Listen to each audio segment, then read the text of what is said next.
Okay na, kuya? How, ma'am? Okay na yan. Okay na. Alas na yan.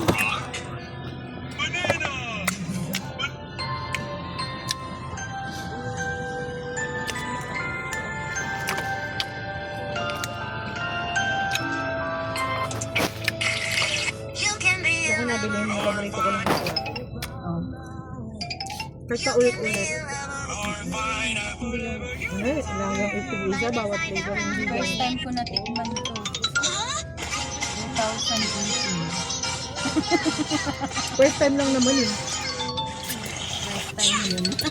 First time, hindi naman siguro last time. Hindi, kasi meron kang kasunod. Ha? Kasunod. Yan pala nakasunod. Buwasan mo na, picturean mo na ngayon. Hindi sayang kasi pag ano ko.